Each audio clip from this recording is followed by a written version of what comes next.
Mom, I'll explain everything. Well, maybe later. 3 months earlier. Hi everyone, my name is Kim. As you can see, I'm kind of in a bad position here. This story is pretty confusing, so I'll tell it in order, okay? My friend Lily and I were beating the line at the movie theater for the premiere of one of the highly anticipated Marvel Cinematic Universe movies. I don't like them, but I just had to snag 2 tickets for tonight. I got ready, put on my makeup, and went for a walk in the neighborhood, where my crush Scott lived. He came out to take out the trash while I was riding my bike. I said hello to him and fell off my bike. Of course, he came right up to me, helped me out, and asked me if I needed to go to the hospital. Oh, no, thanks. It's not that bad. Can you walk? I think so. I stood up and sat down again, gripping my leg. Oh no, how can I go to the movies tonight? Ouch, are you going to the premiere? Yeah. Ugh, I didn't have time to buy a ticket. I looked it up online and it's all booked up. Well, I still have one available ticket. Scott was excited. I told him I wanted to go with Lily, but she couldn't make it, so I was going alone. Yeah, that was my cunning plan. But I liked Scott, and I wanted him to be interested in me. It worked. We had a nice evening, and Scott was thrilled. After the movie, we took a little walk, and he treated me to dinner as a thank you, and then he asked me where I lived. I wasn't planning on going home yet, so on cue, I got a call from Lily. Yeah, Mom. Hi. Yeah, I'm out of the movie already. I'm with Lily. Yeah. What? A sleepover? Why? Yes. Well, no, it's fine. I understand. Yeah, bye. I made a sad face, and Scott asked what was going on. And I told him that my mom supposedly called me and asked me to sleep over at our friend's house because she and my dad had plans tonight. Scott offered to give me a ride to my friend's place, but I said I couldn't go to her place because she was with her boyfriend tonight. Take me to a hotel. Okay, but it's creepy they're alone. Let me go with you then. We'll make it 2 rooms. Oh yeah, that's what I wanted. Don't think that getting him into bed with me was my goal. I just really wanted to spend more time with him. We had some drinks from the minibar, danced, and had fun. I was very happy, and then I don't remember anything. But I woke up in the same bed with him. Oh shit, I said, and out of fright, I started packing. What? Were you with him already? I don't know, I don't remember. What if I was? Well, I'm sure I wasn't. You're crazy. I know I am. What should I do? Nothing yet. Wait for him to write to you. Scott called me that night. He asked me how I was feeling, and he said he was great. Then he texted me that he would be out of touch for now because he was going on a month-long camping trip with his dad far up in the mountains. It was awful. I wasn't ready to not see him for that long. A couple of weeks later, I realized something was wrong with my body. I looked at my calendar and saw that I was 3 days late. What? With trembling hands, I went to Lily's house and we took a pregnancy test. It was positive? Oh no, what to do? What to do? I was so nervous, crying. I didn't know what to do, and Lily told me to send a picture to Scott. I knew I had to do it. But after the photo, when he got it 3 to 4 hours later with the caption, "I'm scared," he didn't say anything back. I knew it! He dumped me! I screamed into my pillow. I was apathetic and scared. I didn't know what to do next. Lily was adamant that no matter what happened, I had to have the baby because it wasn't the baby's fault. I understood her, but I wasn't ready for that. I had my doubts. I was only 16, and what would my mother say? How would I bring it up? I'm still in school. I made an important decision for myself. I left home and went to a clinic. I sat in line for a long time, wiping away my tears. I was invited to be examined. I lay down in the chair and could not calm down. And then Scott came running in. No, don't do it. I was out of touch. I lost my phone. Please don't do this. Scott? He took me away from there, to his house. We talked, and he promised he'd help me out. How did you know where I was? Lily told me. She told me where you went. But I don't think it's right. You shouldn't do that. I'll be there for you. I'll help you. His words comforted me. After telling Lily, she asked if we were going to get married. I didn't know the answer, but I said the important thing was that he had promised to be there for me. So another couple of weeks went by. Every day he was there for me, wooing me, writing me, calling me, bringing me goodies. Sometimes I wanted to kiss him, but he would just hug me and tell me to rest. It was strange. Why did he stop kissing me? Would kissing hurt? But I got a lot in return, and I tried not to fuck with his brains. I read a lot about it on the internet. The last thing left was to tell my parents, but I decided to do that a little later. A couple of days later, I woke up in the middle of the night with discomfort. I was bleeding. I called Lily in tears, and she took me to the hospital. In fear, I waited to see what the doctor would tell me. My girl, you're not pregnant. You're on your period. What? But the test said... It happens. A delay and a test, but you're not pregnant. Go home. I was shocked. Man, what now? Scott called me that morning. We met for lunch, and he was dusting me off. I looked at him and asked, "Were you going to marry me?" What? Well, I don't know. Why? I mean, you weren't going to? I'll be there for you, I'll help, and I'm not giving up my responsibilities. And if I wasn't pregnant, then what? I don't know. We'd hang out as friends, as we do now. Why, are you hormonal? I got up from my desk and went to Lily's. I was so angry. He doesn't have feelings for me or something? How could he even say that to a girl who's pregnant? But you're not pregnant. But he doesn't know that, right? Oh no, bad idea. It's not a bad idea. I decided to hide the fact that I wasn't pregnant from him. I was so angry. I bought myself a belly patch and started wearing it. I had to fake it pretty well. I demanded everything I wanted. It was like I was obsessed, and it was like he owed me everything. I couldn't forgive him for what had happened between us, and for the fact that he said we would have been friends so easily. It wasn't fair. I dragged Scott out for a walk. He asked me to stop by his friend's soccer game. I'd seen him a lot before. Billy. Scott asked me to sit down and watch the game for a while, and I agreed. Just before the meeting, my mom spotted me with my belly in the room, but I'd run away before she came to her senses and turned off my phone. The game turned out to be pretty interesting, especially with lots of delicious food. I yelled so much that I forgot about my, special position. I got up from my chair and with my arms outstretched in the air, shouted, "Go Billy! Go Billy!" Suddenly, the ball hit me right in the stomach with all its might.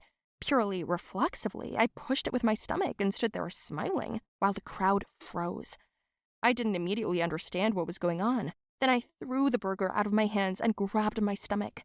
"Ow! Ow! Ow!" I yelled. Scott went pale. "Call a doctor!" "What? No doctor. It's okay." The game stopped. A doctor came running and tried to put me out on the soccer field, but I resisted very hard. And then I got to my feet and saw Scott's face. My stomach had moved out onto my back while I fought the stretcher. Scott fainted. That was my fiasco, and I had to explain myself for a long time afterward. Of course, he cussed and cried, and then he asked me why I lied to him. Like, I liked you. You looked after me so well, and I couldn't forgive you for giving up so easily on me after that night. What night? What night? Well, when we went to the movies, we woke up in the same bed that morning. Yeah, but nothing happened between us. What do you mean? You didn't know, did you? I already have a thing going. With Billy? What the fuck? I left after talking with them and ran into Lily. She was laughing like crazy. "You thought you slept together, and he thought you were knocked up by another guy? Imagine his face when you asked if he could marry you. Oh my god." Yep, that's me, guys. Anyway, don't drink alcohol. It clouds the mind. And me, I have to go home. Hello, everyone. My name is Eliza. I had a difficult period in my life, even the most difficult. Of course, it's a little easier now, but what I went through almost made me give up. I will tell you everything now in more detail. And you, please, like the video, write your opinion in the comments, and do not forget to subscribe to the channel. I'm in high school. I'm 15 years old, and I've never been an ardent party girl. Yes, I was the most ordinary girl who studied, helped my mother with chores around the house. My mother had a second marriage. That is, I lived with my stepfather. They had twins, and my mother had absolutely no time for me. On the one hand, I understood that I was an adult, and I needed to support my mother. It is more difficult for her, but on the other, I still felt the need for her presence in my life. But ever since she got pregnant, there has been less and less of her. The only thing left for me is to move on, go to school, and help around the house. Well, then some kind of nightmare began. When the babies were born, it was great, of course. We were all happy, but most of all, I was worried about my mother. When they were discharged from the hospital, something started at home. There was a round-the-clock yell. It was impossible to sleep or do homework in the house because the girls were constantly yelling. Then one, then another. I had no idea how to help her. And on the other hand, I just wanted silence. Once, when my father left for work, my mother asked me to stay and help her with the little ones. I couldn't because I had an important exam waiting for me at school. I couldn't miss it. All of a sudden, she started yelling at me a lot. She called me a shitty daughter, and I was offended by her. What right did she have to call me that? Out of anger, I said a lot of unnecessary things to her. I probably shouldn't have said it, but I couldn't help myself. I shouted that it wasn't my fault that she had remarried and had to give birth. My mother felt like cold water had been thrown over her.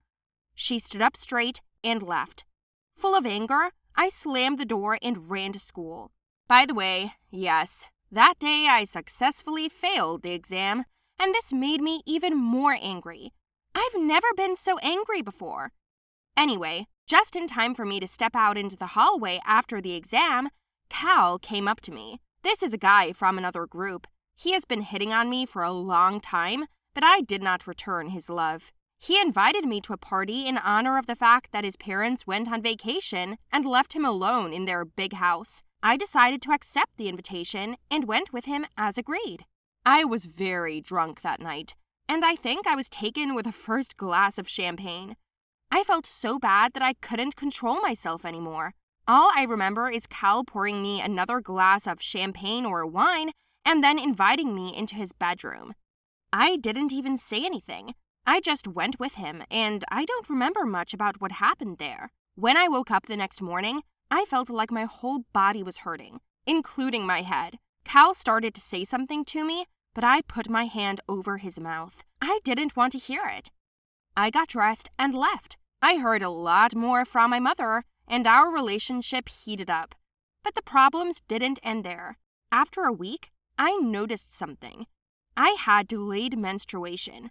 I bought a pregnancy test, and yes, it's like I've won the fucking jackpot. I got pregnant. All I felt at that moment was regret and confusion. I felt sorry for myself, and also terribly afraid. I now did not know what to do and how to be. I definitely didn't want to tell Cal about it, and I planned not to tell anyone yet. My mother knocked sharply on the bathroom door, and I ran out of it like I was scolded. I ran into my room and remembered that I had left the test in the bathroom. A second later, my mother ran out of there shouting, "Are you pregnant?" I didn't have time to come up with an excuse, so I just said yes. She asked who the father was, and I said I didn't know, or rather I didn't remember. She almost had a heart attack. No, I wasn't hoping for anything, and I hadn't even decided what to do about keeping the baby or not, but my mother's behavior made me give up, and I suddenly wanted to give birth to her for evil. She went and wailed every day, slowly dripping on my nerves. She demanded that I have an abortion. I said I was going to give birth. To be honest, I didn't expect such a reaction, but she collected all my things and put them out the door. I couldn't believe she'd done that. Well, how can you kick out your pregnant daughter? I felt a sense of despair and resentment, and all I wanted to do was cry.